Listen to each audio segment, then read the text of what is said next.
I'm not telling everybody to be super ambitious and go chase down these goals and be a 1%er and run 50 Ironmans. None of it matters to me. If you're doing what you're doing in your life that makes you happy, that's amazing. Just don't complain about it. That's James Lawrence, extreme endurance athlete, renowned speaker, and world record holder who completed 101 consecutive Ironman-length triathlons in 101 consecutive days and is regarded by many as the toughest man alive. People just flat out don't want to do the work, and they're wanting to be validated for being where they are in their lives. I just don't extend that validation.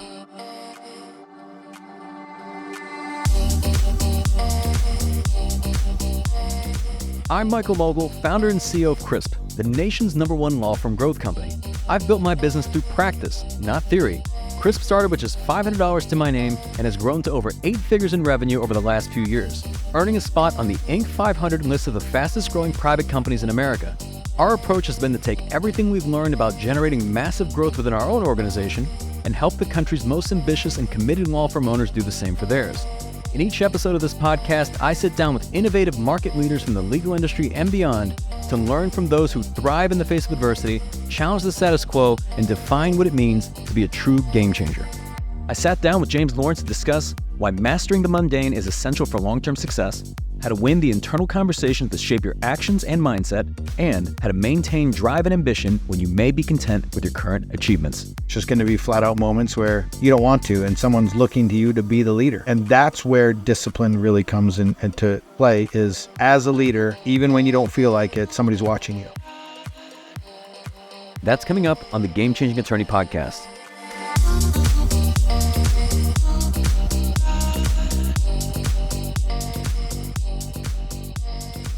Before we begin today's episode, I want to remind you that we aren't beholden to any sponsors or run any ads on this podcast. This allows us to present all of our episodes raw and unfiltered. I'm not going to push any made-to-order meal services on you or try to save you any money on your car insurance. That being said, I have one small request. If you receive any value from this podcast, please give it a 5-star review. Pay the fee so we can keep this podcast free. Okay, James, welcome back to the podcast. Awesome, Michael, man. Thank you. It's always a pleasure to be here, and it's always a pleasure to watch you win from afar. Well, thank you, sir. Thank you. And I know you were on the podcast in the early years. I was looking back in 2021, episode 73, almost 4 years ago. A fantastic podcast. So for people that are hearing you for the first time, I would encourage them to go back and listen to that episode if they haven't already, because I know we talked a lot about just the some of the incredible feats that you have achieved, being arguably the greatest endurance athlete of all time. I know we talked about the 101 triathlons and 101 consecutive days, but you've done a lot of other things. I mean, that's just one of many. I think you were the first person to mountain bike on Mount Kilimanjaro. You did the race across America. You ran across Greece. I think you did the world's toughest race in Fiji. I'm trying to think of a few of these other things, but I would imagine that when people hear this stuff, they assume that you're like some genetic freak. Well, how would you describe yourself? I used to joke all the time that, because coming off the 50 Ironmans in 50 days, everyone was like, you're different. Like something's not normal. You have some type of genetic advantage because that's not possible. And, I always reference back to the first time the 4-minute mile was broken, when everybody said it was impossible. And then one person does it, 2 weeks later, 2 more guys do it. And now hundreds of high schoolers do it every single year. But someone just had to have that belief to go do it. Not that they were different or special, just that belief to do it. And it opens up, the box of, you've got to be different. And so after that, they literally convinced me I was different. I was like, well, I better go get tested and find out what my superhero power is. I like to play with it a little bit, and I joke from stage and I say, I got the middle envelope and I sat all my kids down and I opened it up and I was like, get ready, kids. I'm going to tell you the gift I gave you at birth. Like this birthright that they were given to be the baddest people on the planet. And then I open it up, and right at the front, right on the top of the page, big bold letters, it says, you're an average white Canadian. That is the truth. There's not a single genetic marker in there. And then I went and had my epigenetic test to just see if I was like, okay, do I have a gene that allows me to recover faster, less susceptible to certain addictions, or what allows me to manage my mind and my thought and my processes better than others? And there really wasn't anything in there. And so it was just the absolute testament to, you don't need any special gift or ability or strength to stand out and break through and become one of 8 billion people. You just have to be willing to show up and do that work that it takes to do that. Most people aren't willing to do. They're like, I want that. but I'm not willing to sacrifice for it. And so it really was just a true testament of, I showed up every single day. I continued to work when everybody else stopped. I had a relentless pursuit of what I believed to be potential, and I just never gave up on it. And I don't know if I just outlasted everybody and everybody else quit and put me at the top, but it's been wild. Were you disappointed when you got those test results? Like, I mean, surely you would have, something like higher lactic acid threshold or something. Like, were you disappointed, or were you actually more impressed? I was actually more fired up because now it removed that this dude's unrelatable. I can't do what he did. Because that's what I want to go do. Everyone's like, well, what's next? What are you going to do next? And I'm like, do you want me to die? But ultimately what's next is for me helping people win these conversations. And if I had some type of genetic advantage, then I can't go teach or lead by example of doing these kind of things it's impossible for you to do it. Like if there's no path or roadway for you to accomplish these things. And so I was actually massively relieved because I took it as an insult because they were basically discrediting the work that we had done that nobody saw. They just saw the headline and the finish moment. And so they just assumed, okay, he's different and gifted. It does two things. One, it discredits me, but it validates them for not accomplishing a similar thing because, he did it because he's different, right?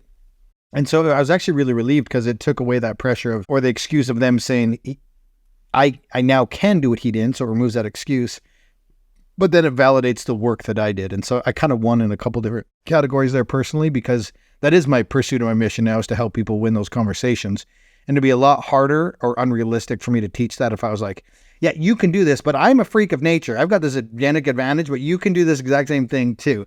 It's like Shaq trying to teach a 5'1" person how to dunk. And he's like, why can't you do this? And I'm looking at Shaq going, dude, you've got this massive genetic advantage over me, and that's why I can't do what you do. And so it'd be like me, like Shaq trying to teach me how to be great at the center position when I'm an average white Canadian. I want to talk about the books. I know the first book, obviously being best-selling author with Iron Cowboy, Redefining Impossible, and then the more recent book, Iron Hope, that you released this year, so 2025. What was the reason for writing the most recent book, Iron Hope? Yeah, so actually, I'll go back to the first book first. The first book was really kind of introducing us to the world.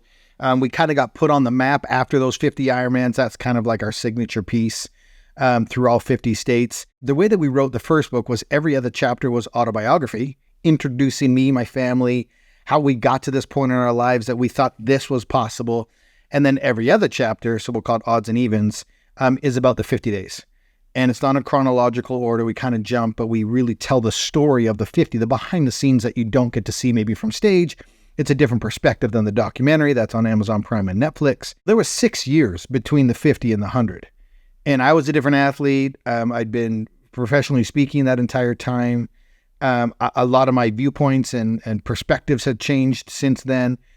And so the 100, after having spoken in 50 different countries, the number one people came up to me was like, how do I become more mentally tough? And my answer is always, it's got to be through experiences. That's how you gain knowledge. That's how you open doors. That's how you meet people. That's how you make connections. And then I also really recognized at a high level that people just had lost hope. They didn't have direction. They didn't have any passion. And it ties into with action and activity because they were having all of those emotions because they were stuck at home, just focusing on all the problems that they had without going out and doing. So they're not having meaningful experiences and they've lost hope because they're sitting at home watching for purpose and passion to knock on their door and it's not coming. And so we wrote Iron Hope, and basically it was less storytelling, but still storytelling, but it was prescriptive. Things that you can do in your life to get that hope back, to start having your own experiences, to shape the way that you're thinking, to win conversations you're having with yourselves. And really it was tools and techniques that were really emphasized and highlighted on the 100-day journey, but really things that we learned from our entire career that we were able to apply in those most highest points of pain or victory or failure in the 100, that we were to be able to take all the lessons and time into that. And so they're very different books, but they kind of go hand in hand with each other. The first one was more autobiography storytelling, the reason why we thought that and how our mind was changing. And then the Iron Hope was like giving people hope back on dealing with whatever they're dealing with, and having the courage to do so, but then more prescriptive. I think 'cause you've read them both, I believe. And the second one was more like, oh, I can take this and apply to my own life based on those experiences that him and his family had. Let's dive into each of these. I mean, starting with like mental toughness, it's not uncommon to come across somebody. I'm sure you come across these people all the time to say, James, I want to be more mentally tough. Like, how do you define mental toughness? What does that mean? Mental toughness to me is when real life happens to you and you have the emotional intelligence to stay calm, problem solve, navigate through it with some grace, even though everything around you is just chaos. And in order to develop that, I've been coined for saying this for a very long time. You have to, do the things that make you feel uncomfortable. That's the only way to do it. And it's not the concept of do one more, because if I do one more rep, to me, that's not mental toughness. That's just doing one more rep. To build the piece of your brain that expands, it has to be an action or activity that you don't want to do or like to do. If I'm in the gym doing reps, I'm liking that. I'm liking what I do. It's like if I ran one more mile or if I biked up one more, climb. I love that stuff. Like I love doing it. So I'm not growing that piece of my brain that gets me ready for those moments. And so I hate cold. So cold plunging for me is very relevant in doing an activity that I hate. So for me, it wouldn't be like go do cold exposure, but stay in for one more minute. No, it's I loathe that activity and I'm still going to go do it anyways. And that's how you build that mental toughness. And mental toughness goes along with discipline. It's frankly doing the things that you don't want to do, and you do them anyway. Regardless of how you feel, it doesn't matter. It's how you act and operate.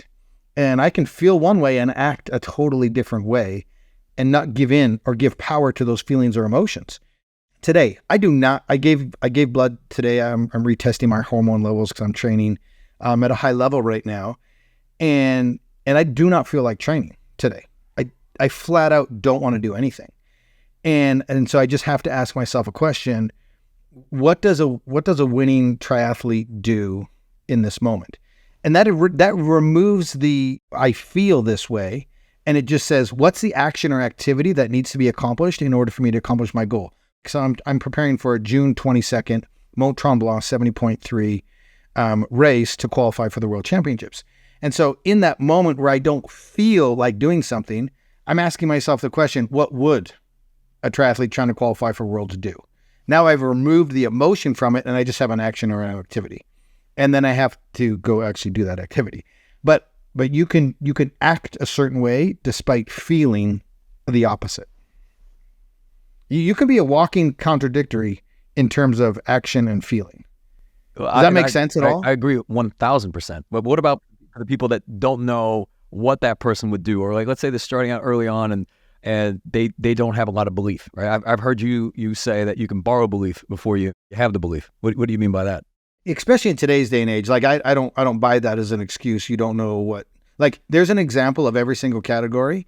Unless you're doing something for the very first time that nobody else has ever done before and you're seeking a Nobel Prize for this thing, there's examples, brilliant examples of someone before you that have done it. Whether that's like dealing with trauma, whether that's trying to break a world record, whether that's trying to start a business, whether it's in a donut shop or an automotive shop, somebody's done it. And they've done it really, really, really well, and it's documented somewhere. I believe I could go change the system in a Ford F-150. I know nothing about that. I can go to YouTube, I can go to ChatGPT, and I could get a step-by-step exact thing how to do this, and I could do it.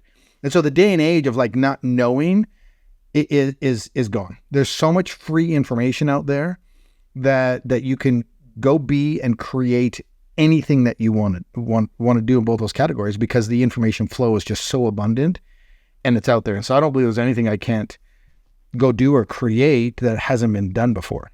Now, what about the I guess winning the conversation or even negotiation in your head? I know you mentioned the cold plunge. I had a scenario like this morning. It's first thing I get up, 5 a.m. I go outside. The chiller gets this thing to 39, but I guess it was colder. So the thermometer's telling me it's 36. And I didn't want to get in. The irony is I got in 300 days consecutively before that, right? So it's not my first time, but I never look forward to it. Today it was, look, James and I are going to do a podcast later. If you don't get in here, he'll never know, but you won't respect yourself. What about you? I mean, when you're facing some sort of hard, right? What's the conversation you have in your head? I try to create systems in my life that just flat out remove those conversations. But ultimately, life is about winning those conversations. And you have to put yourself in small momentum building moments in order to gain it to where you can take on real things. Because, you asked before, like, how do you become more mentally tough, or why are experiences valuable? I can't remember what you said, but it's about winning small moments so that you gain that momentum to do more and more difficult things. So for me, I try to set up systems and routines so that I'm not having to have that conversation. It's just like you said, you jumped in that cold plunge 300 times before, and you gave yourself a little bit of motivation to, save your ego, right? So you gave yourself a reason to, okay, I don't want that experience. And so I need to take care of this moment so that I don't feel that way, which is a super, mature way to look at it, because in that moment you were weighing the pros and cons of the emotion or the feeling that you would have if you did it and if you didn't do it. And for you, the feeling of doing it outweighed the feeling of not doing it because you didn't want to feel that way. So you set yourself up in a way. And then also you looked at your body of work and you said, okay, I've done this for 300 days. So I have that confidence now that I can do it again. It's like in James Clear's book, Atomic Habits, where he has the guy go to the gym for just 5 minutes and then he has to leave. He's associated himself as a gym goer. Well, you were already a cold plunger. And so for you, you've set yourself up in a way that, like, this is part of my routine. I wake up, I put my flip-flops on, I put my rain suit on, I walk out there, I take the cover off, I check the temperature, I jump in, I start my timer, I get out. You've got that all down to a system. And the more steps you have to that, the more successful you're going to be. And if you do it right away, then you can win those conversations, especially in the morning when, as you go through the day, you lose willpower to do things. It just gets worse and worse. And so for me, I try to avoid those conversations. I like having those big conversations because that bully, that resistance, that fear, that conversation, it shows up when we're in the peak of struggle and we're doing something great. And basically the adversary is trying to slow us down because he knows of the impact that we're going to have. And so to set yourself up with systems, you want to hear that voice, but then you want to try to minimize it often as you can by having systems in place. And again, James Clear says our goals fall to the level of our systems. And it couldn't be true. So to win those conversations, one, you have to gain experience and go through them, because then you learn how to communicate with yourself. You learn tips and tricks like you just did. You said, I didn't want to feel this later, so I'm going to do the opposite so I don't have that, that effect. It's about experience and gaining momentum and winning those moments. Speaking of hard things, and I mean, Bill here is talking about the cold plunge, and obviously any endurance event and so on. And there's going to be people who listen to this and say, no, thanks, that's not for me. And when they ask me even why I do the cold plunge, they're like, what are the health benefits of this? And I'm like, I don't know, man. Maybe it helps reduce inflammation. It helps with recovery. I'm sure it has nothing to do with why I do it. They're like, well, why do you do it? Right? And I'm like, well, I do it because it sucks. And they're like, well, why don't you just do it at, 50 degrees, right? It's still cold. I'm like, well, because the 39 degrees sucks more than the 50 degrees. But why is that so important? Because I know a lot of what you share and a lot of insights you've gained, like the importance of doing hard things or things that you don't want to do. It's literally scientifically proven the only way to grow that little part of your brain that gets you ready for real life. And that's why it's so important. And I've used this example before, but when the pandemic hit, like, you could look around your circle, your peers, your family, and go, they've dealt with some adversity or challenge or fears in their lives because they're handling this in this sort of way. And then you can look at the person that turns into a marshmallow on the ground when something happens, when fear really sets in and it's really starting to drive their decisions and they're becoming very emotionally involved with it. I can tell that person hasn't gone through conflict that riddles them with fear, that forces them to problem solve, make them uncomfortable. You have to do that continually. And so the cold plunge is just such a perfect example of it. Most people hate that level of cold. Like, there's very few people, and if they do, they're probably lying to you, that they just love to get in like 40-degree water. It sucks. Nobody wants to do it. It takes your breath away. It shocks your system. These are all the benefits of it just physically, but it's the emotional part of it. It's the brain side of it. It's that I hate this so much, but I did it. And one of the things that it's doing for you mentally every single day is it builds confidence every single day, because the first thing you're doing is something that you don't want to do. And then you do it, and all of a sudden you've got that dopamine hit, that feel good, and you've already got a win under your belt, right? And then you get to your breakfast part and you've got two decisions to make. And you're like, okay, well, if I make the bad decision here, I've kind of erased the good decision I made at the cold plunge. And now you're erasing all of your momentum, because you can say, no, I've already got a win under my belt by getting in the cold plunge. I'm going to win here too.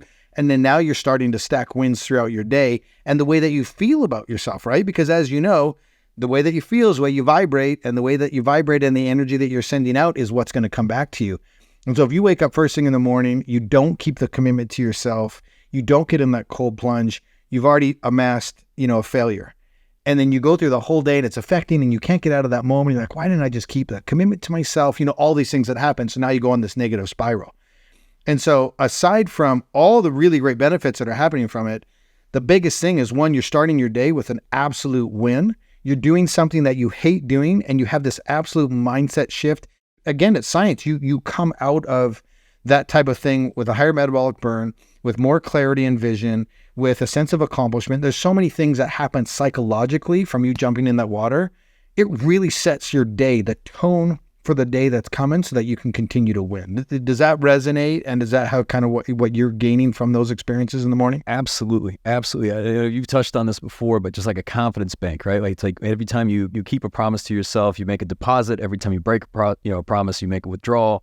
And I find that, because I've said this a lot, it's like, do you respect yourself? And I know that if I don't honor the commitments I make to myself, it's such an overwhelming reason why I do like those difficult things, because I would have to carry that with me of, I know I was supposed to do something that I didn't do, right? And I feel like that, like, things, you can build momentum both ways, right? Positive momentum and then negative momentum. What are your thoughts in terms of just honoring the commitments you make to yourself? Yeah, I think it's everything. And because it builds that momentum, and success breeds success and confidence breeds confidence. And I believe in like daily tracking, like a lot of metrics that you're doing both in fitness and in business, because that's how you win. And if you take care of today, tomorrow takes care of itself. If you just get hyper-focused on the tasks that you need to do, knowing the big picture and the game plan, you're going to get to where you want to get to a lot quicker. And you're going to be more efficient and you're less stressed out. But really it's about that momentum and doing those really hard things first. Those are just going to stack, and they're going to stack and stack and stack. And one day you're going to wake up and you're like, oh, it's because of all that work that I did that I'm here, right? I do a lot of little things consistently over a long period of time. What about, I guess, on this similar topic of hard things, like, what about just differentiating pain from suffering? Like, how do you differentiate the two? This is a great question. And my analogy to this is the 100 became pain and suffering, because I was injured, lack of preparation caused that. And then I was in so much pain that it caused suffering, as opposed to the 50 where I was like really physically fit. I was pushing boundaries. I was suffering, but I wasn't in pain, but I was suffering because I was pushing a boundary. And so I've got a big Croatia race coming up shortly in April. We're 4 weeks out, and I've been preparing really, really hard for this. Either way, that 5-day mountain bike stage race, I'm going to suffer through it. But am I going to suffer because I'm not prepared?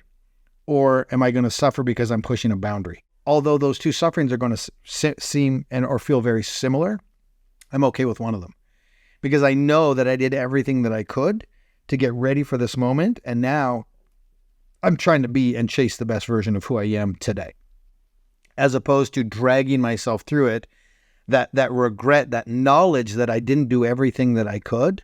And now I'm in pain and I'm suffering through it. And it's a very different suffering, because I'm going to go do this race in June too. It's a half Ironman, but I'm going to be redlined the entire time for 4.5 hours.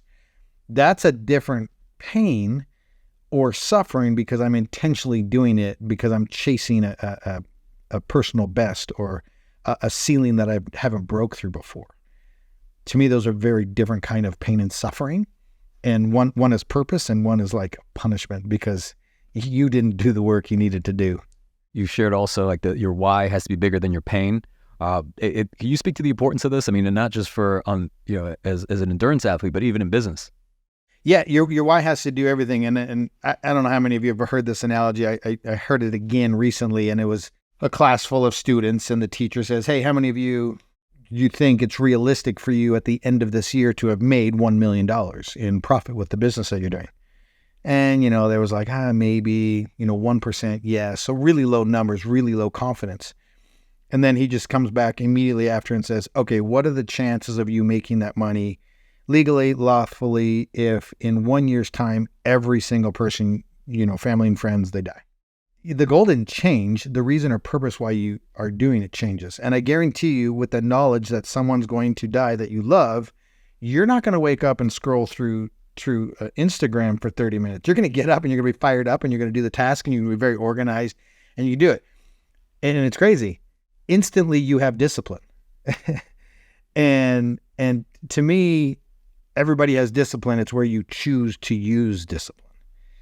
And I can give you a perfect example. Most people that are participating in community and society, they have a job. And guess what? You show up to the job every day on time. You make your deadlines. You hand in the work. You are a team player. You make all the meetings. You do all these things. Well, you're disciplined, and you've proven you can be disciplined. But then they're like, well, I'm not disciplined when it comes to my health and my nutrition and all these things. And then I'm like, no, you just don't have a reason why to be disciplined, and you don't have the systems in place to set you up to be disciplined. Because to me, discipline's a byproduct of systems and actions. And then all of a sudden you wake up and you're like, oh, I have discipline because I'm now doing the things that I don't want to do because I have an easier pathway to it, right? Discipline is doing the thing that you hate doing, but doing it anyway. So nobody's like really doing discipline. Discipline is just a system where someone has dangled a big enough of a carrot and laid out the pathway for you to do it. And then you check the boxes off along the way, and they call that discipline. What about the person listening to this that says, you know what, James, I want to be more mentally tough. I've tried before. I've started a bunch of things. I never quite stuck with them. I don't really know what my why is. I don't know what my purpose is. I don't even know how to get started. Do you just look at them and say, hey, you just don't have the hunger? Or is there a message of hope that you can give them? The message is, one, you got to get some accountability in your life. Two, you have to really understand the fact that life's not happening to you. It's for you. I full on believe that. If you're not changing it, you're choosing it.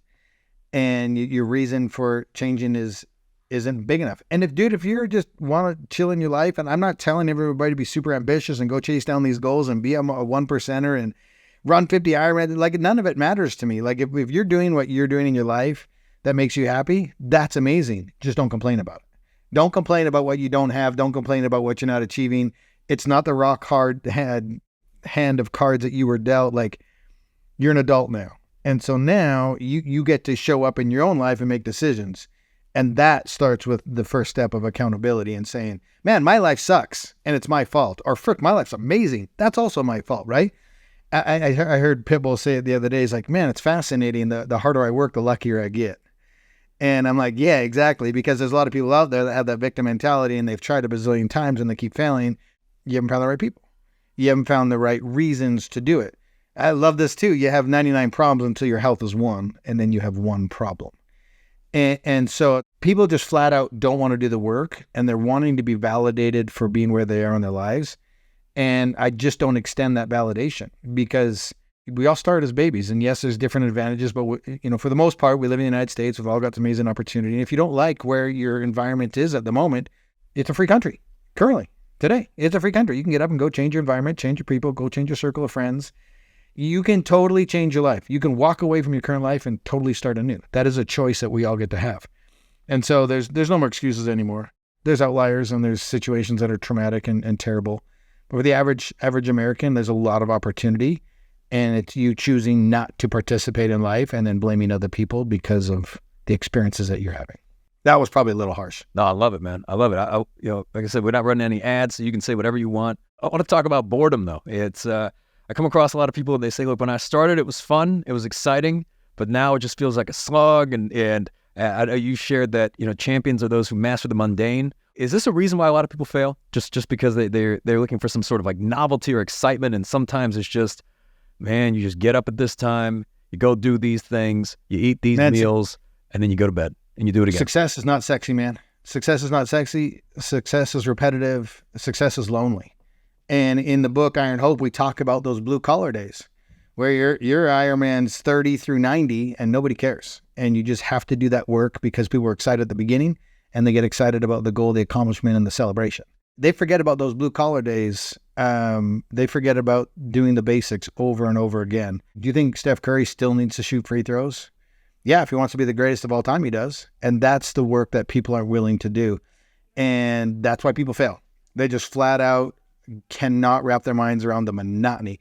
The monotonous tasks, if you can figure out how to do those, you become an invincible force, because those are the tasks that aren't willing to do. And I love the book Dan Martell wrote called Buy Back Your Time. Like, if you don't want to do those tasks, outsource that and have somebody else do it, but just make sure those tasks, those repetitive basics need to be done.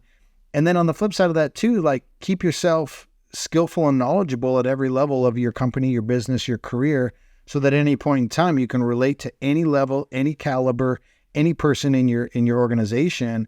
Leaders lead from the front. You got to be able to jump in and understand everybody's roles and have compassion and empathy for those people doing those roles. And so it's about the mundane. The individual that can tolerate monotony will become victorious. Yeah, I think it was when you were doing the Conquer 100. It was your daily routine. It was probably the same, right? 14 weeks straight. It was exactly the same. And to me, that's why we were able to be successful. It didn't come down to me being the most disciplined person on the planet. We knew exactly the system and what I was doing every second of the day. Now that deviated and problems happens and you need to become master problem solvers. But man, the reason the 50 and the 100 happened, and the reason it was so easy to have discipline, is because our system was so dialed in. And again, you have to learn systems. You have to learn what works for you and the team. But once you have a system that works, it's about the inputs. And everybody's focusing on the outputs and the results and all those. But if you have a sound plan and a system and you formulated this well and put a lot of thought into it and whiteboarded these things and really came up with solid concepts, dude, again, take care of today, it takes care of tomorrow. If you know the inputs that you need to do and you do them for a long enough period of time, you're going to get your output. The problem is most of us have an unrealistic time frame in terms of when we want that output to be produced. And now we're providing a crappy service or product. And so if we just really gave patience to the process and understanding like that's the purpose of it, and then really focused on the inputs that you need to do every single day, and you only tracked your inputs, as a byproduct, the outputs are going to happen. You do need to watch those outputs, but there's a lag, right? And so it can't be, what did I do this week to produce this? But you're watching that output or the result to make sure that the inputs that we're doing are being effective. But we got to constantly tweak and refine those inputs.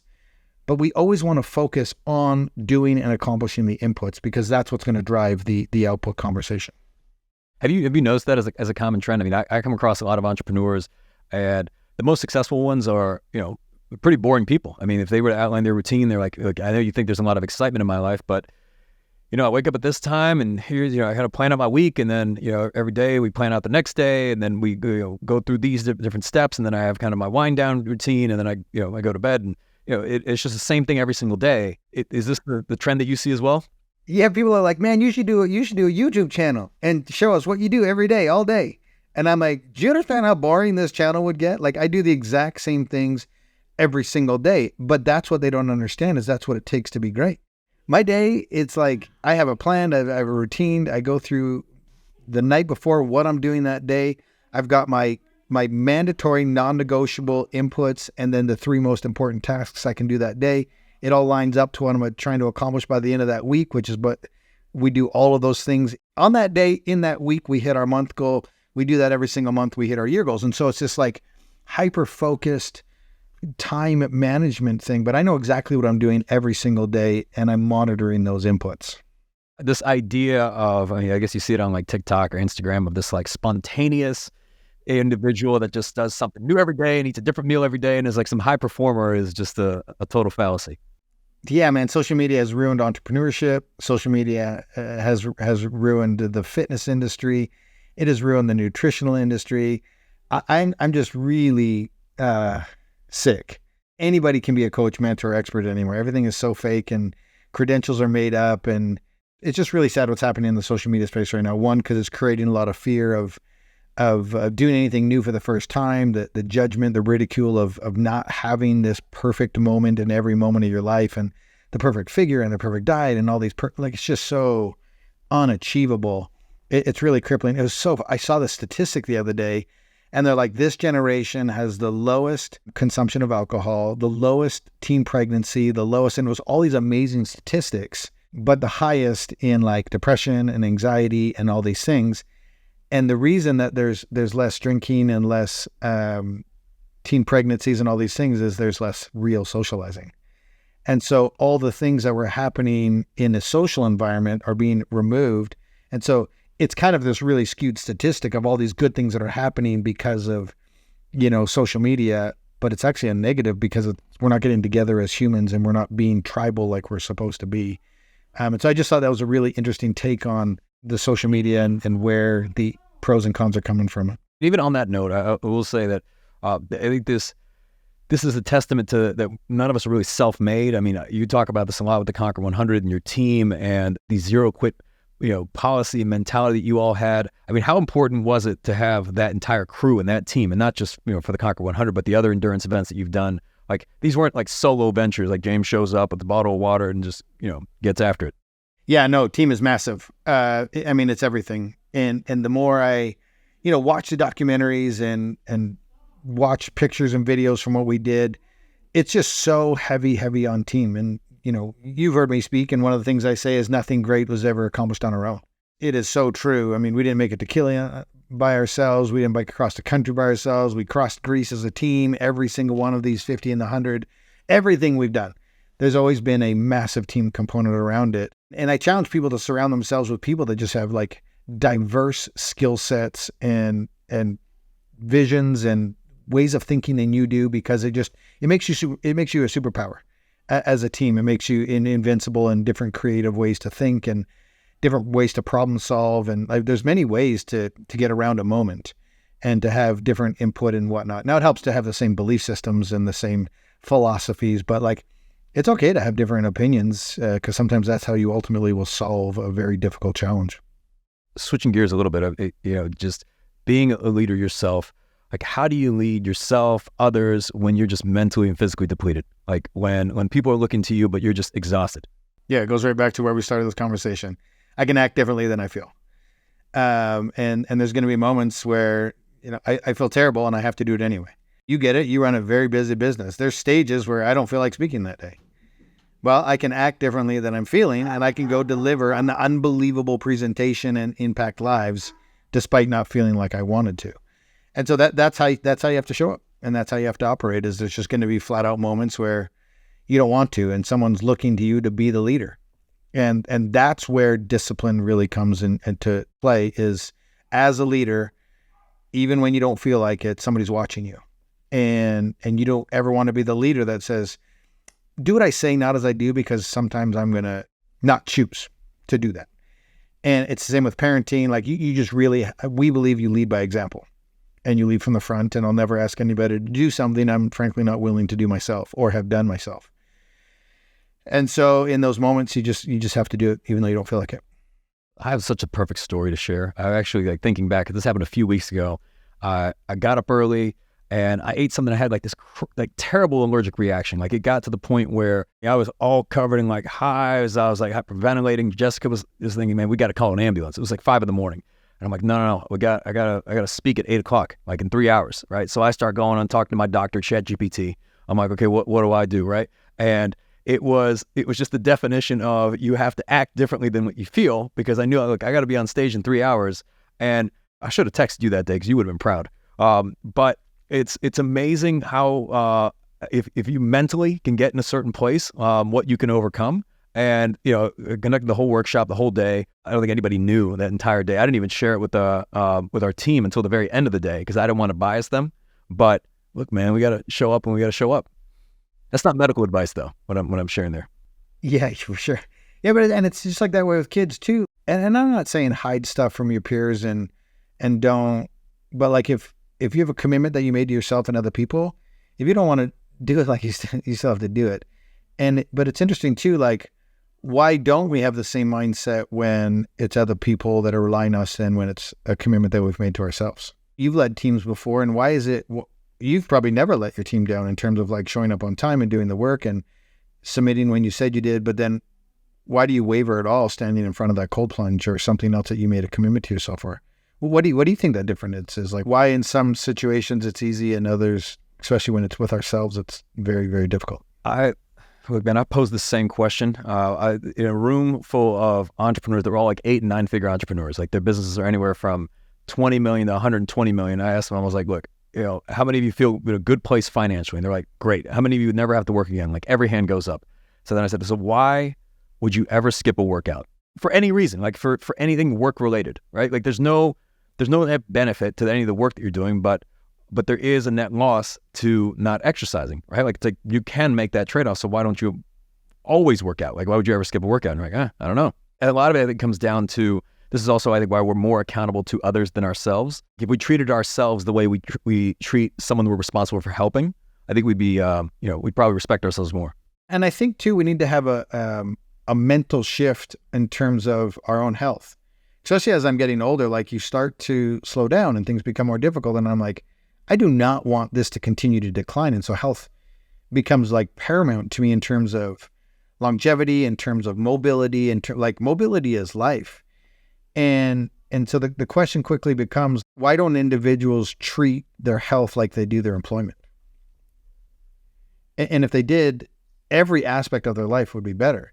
Because you know very well, as more than most, because the field that you're in is very emotionally draining, and get the importance of getting outside and the anxiety and the depression and the everything that comes with your job. You guys know, like just going out on a walk every single day can clear your mind and help you disconnect and from whatever you're dealing with at work. Just that can solve most people's situational anxiety and depression or sadness. And yet we put no focus or emphasis on it, on the importance of it. And in fact, we sacrifice our health in the spirit of meeting the deadlines at work and making sure that we are being the perfect employee where we should be perfect with our health and wellness. And the difference is you're not tracking. You're not tracking your health like you do your business, your bank account, your retirement, your future. And the question quickly becomes, if tracking is super important in terms of like the business's viability, why wouldn't it be important with our health and our nutrition and our lives? Like it should be the number one thing that we track and keep track of. I think I guarantee we just take it for granted. Yeah, we take it for granted. We should be tracking, everybody should be tracking their sleep. Everybody should be tracking how much they're consuming. Everybody should be tracking the quality of what they're consuming. Everybody should be tracking the daily workout. People shouldn't work out because they like fitness. They should work out because they want mobility later in their life, because they want muscle mass and strength to be able to walk up the stairs and buy groceries. This isn't something that you do in life because it's a hobby and you love it. Yes, there are those people.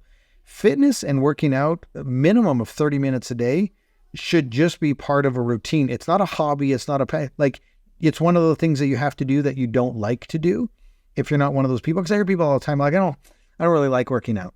Well, no shit. Like I don't love it every single day either. But I understand it's like part of my health and journey. You have to do things that you don't want or like to do in order to reap the benefits. And you're going to wake up one day and you're either choosing discomfort now by going to the gym 30 minutes a day, or trust me, you've got 20 years of massive discomfort and medical bills and all these things that you're going to encounter because you weren't willing to sacrifice it now. So the sacrifice is coming either way. So you're either going to choose it to do now in small deposits and increments, or you're going to pay a massive price, and that fine is going to be something that you can't handle. Now I want to talk about the post-victory void. So there's a lot of people that, that probably listening to this podcast, they've achieved something that was meaningful to them. And then afterwards, maybe they thought they'd feel a certain way, and then they maybe enjoyed it for a little bit, and then afterwards felt empty. And I think you shared this experience that you had following the Conquer 100 of just, okay, it's amazing, it's never been done before, and then what happened next? Yeah, then your brain is so powerful, it lets your body know what it's been masking you from, and then you have to go on a 2 to 3 year journey of fixing yourself physically and mentally, and rewiring experiences or thoughts or things that you had that no longer serve you, and reasons you thought you were who you were because of accomplishments or things that you have done. And then you get into this situational again space of questioning everything, and then you really start to recognize at a very deep level that it's about it's about the journey, and I miss that hustle and that grind and the problem solving, and it's actually really fun to do those kind of things. Hard to maybe understand as I'm saying it, but once you've gone through it and you look back, you're like, man, it really wasn't about that finish line or just that one moment. It was about all the highlights and lowlights in between, where we learned and grow, and we struggled and we celebrated, and it brought us closer together. And we had all these little moments in between. And every time I finish these big things, when I'm, it's something I'm really working on in my life. When I'm in the middle of something hard, I'm praying for it to be over as fast as I can. And then when it's easy, I wish to, pray to be stronger, and that comes with adversity. And so what do we really want? And it's about being present in the moment and not missing out on any moment, because frankly, tomorrow's not guaranteed. And that sucks to say, but it's reality for every single one of us. We have no idea. And, I have this concept of, it's day one. And I just want you to think for a second, if you're listening to this, how excited you were when you first got married, or how excited you were to, have your first child. Or how excited and the emotions you felt when you got that first week on that new job, that dream job that you wanted. Or you finally got to the point where you could buy your dream car, whatever it is, and you're wrapping your hands around the wheel and you can feel it. Imagine if you approached every single moment of every single day with that level of enthusiasm, emotion, excitement. And then let me paint this opposite picture for you. Michael, it's your last day. It's your last day you're going to see your wife. It's the last day you're going to hug your kids. It's the last day you're going to see anybody at work. It's the last day you're going to see any of your clients. It's the last day you're going to drive that car. How would you approach that last moment?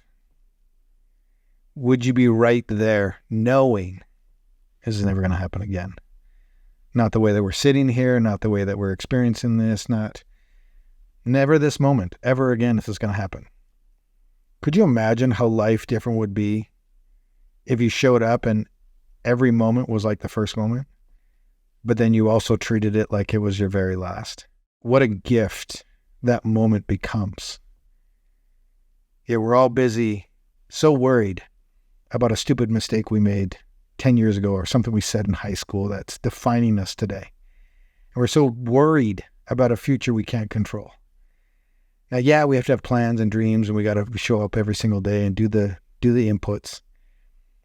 But man, we're worried about something 10 years from now that, and chances of it happening are probably zero or less than, right? And so we find ourselves living in, I'll be happy when, because this person's life on social media that I'm looking at is so great. I'll be happy when that happens. Or man, I'm just not progressing because of this trauma that I'm holding on to in the past. So now you're letting the past control you. You're letting the fear of the future control you, when you need to be right here, right now. First day, last day. I love it. Now let me also, I guess, I don't say challenge this, but on the other side of it, let's say you're at a good place. You are grateful for everything you have in your life. You are so super present. You're like, I have everything I need. There's nothing that I want that I don't already have. I've got, a great family. Everybody's healthy. I'm healthy, like, et cetera, right? What creates that drive to keep the fire burning, right? To strive, to try new things, to take on new difficult challenges when you're at a place of content? Being content doesn't mean we stop serving. And I think if you have the means and you're happy, and it now creates an opportunity for you to serve at a level that you weren't before, and you can help other people. I said this on Andy Frisella's podcast. I said, it's not getting to the mountaintop. It's how many people you bring to the mountaintop with you. And if you're totally content, you might be lonely, and you may want to help and mentor some people along. Share the knowledge that has gotten you to the point where you're content and happy, because frankly, most people aren't content and happy. And I can honestly say that I am. And I'm thrilled to be here. I love every single day. I treat it as a gift.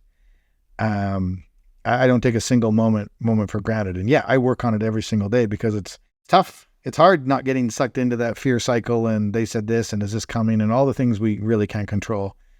And it really is a gift. If you can figure out what type of therapy modality or whatever helps you to forgive yourself from your past that frees you up, that's the gift. And you can figure those two things out, and your life becomes different. And so I would say for those people that believe they're content, there's some area in your life you can improve on. We're never this balanced pie wheel. And so like, let's just take fitness, family, finances, freedom, faith. Like there's something in there that's like a little bit out of balance for you.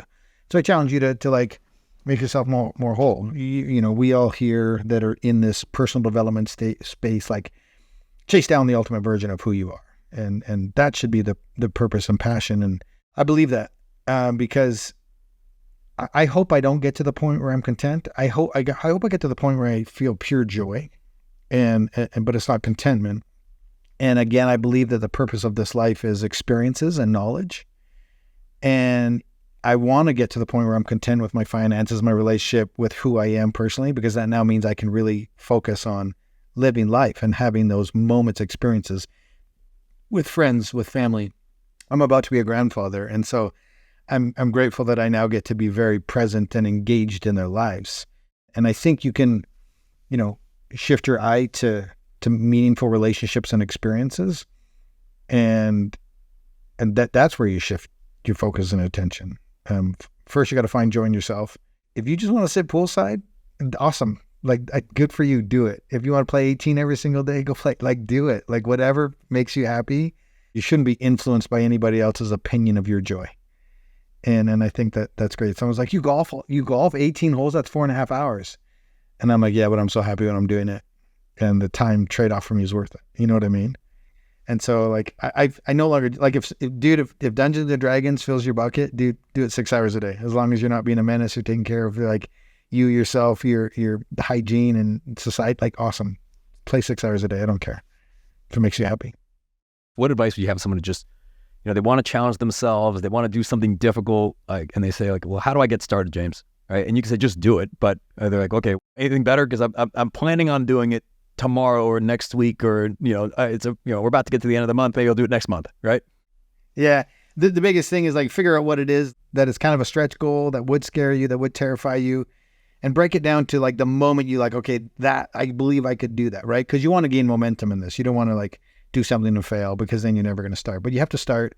But the biggest thing is like, there's two ways to look at this. You're either going to like silently do it and then celebrate with everybody, or you're going to tell somebody, which puts a little bit more pressure on you to go do it, and then try to get people to do it with you. And that's how you can do it. So it's not just about just go do it. Find someone to do it with and have that experience. But I mean, frankly, it just comes down to like, you just got to do it.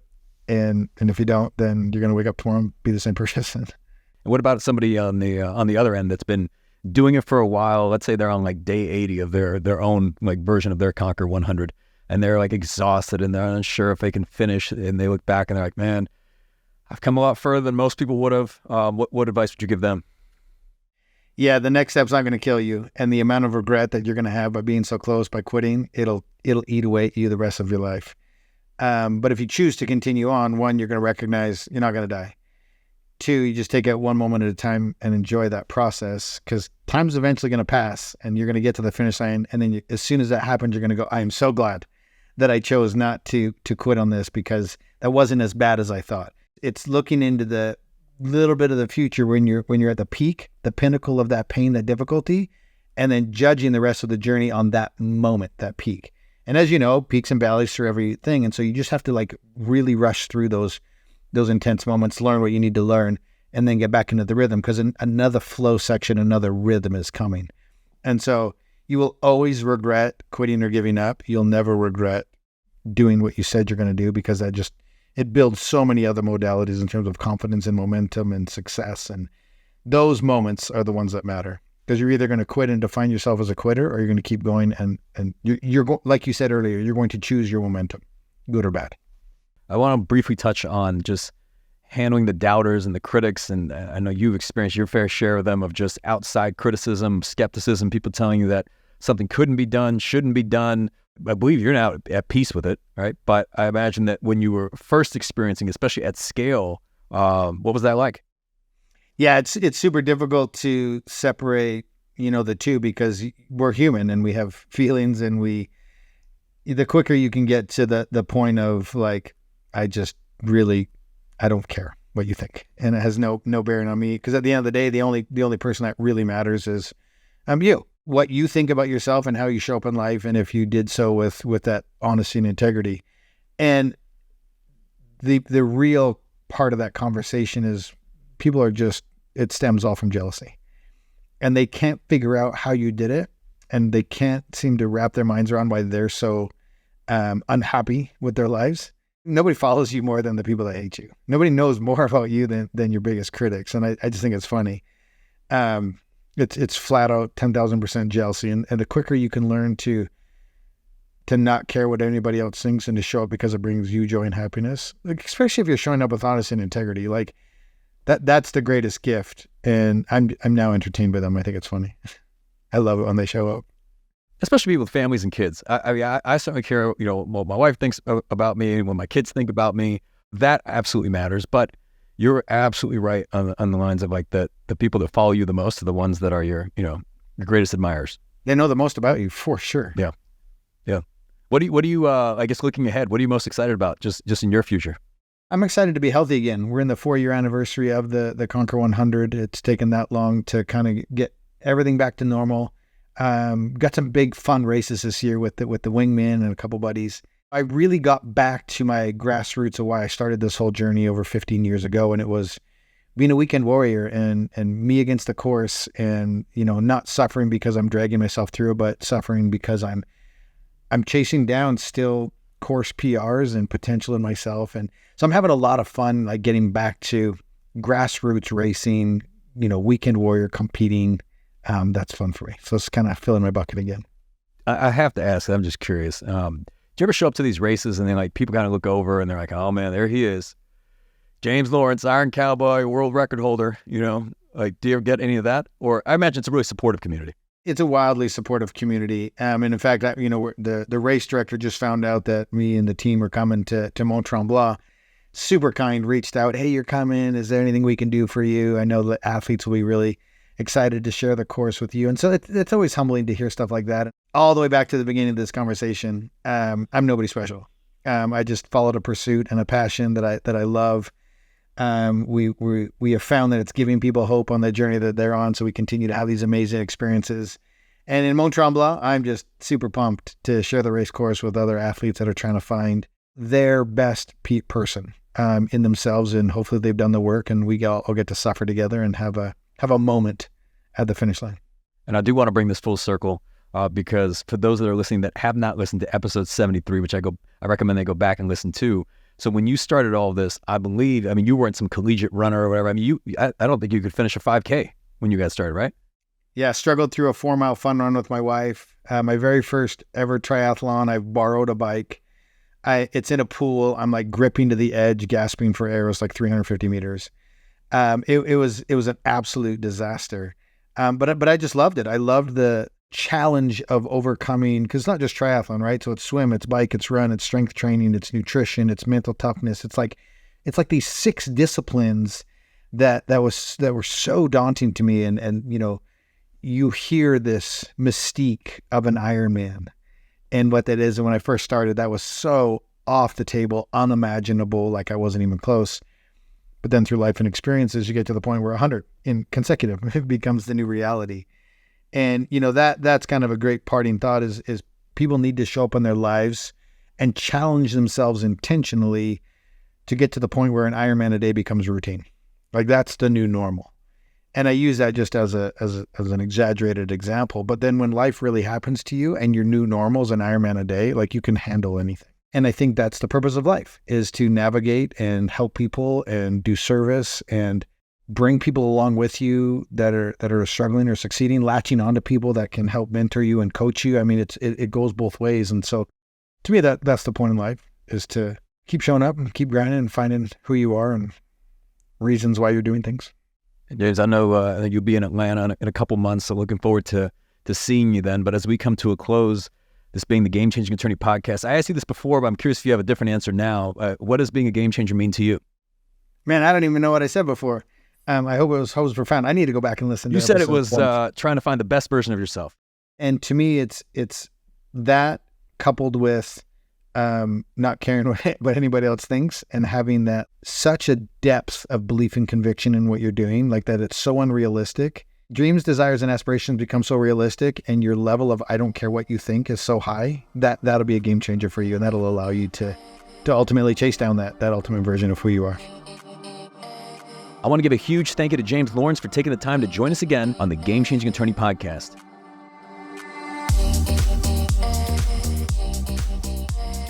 If you found this episode valuable, here are 3 free ways that I can help you grow your law firm. Number 1, download the first chapter of my book absolutely free at GameChangingAttorney.com. Number 2, you can shoot me a text at 404-531-7691 and I'll answer any question that you've got for me.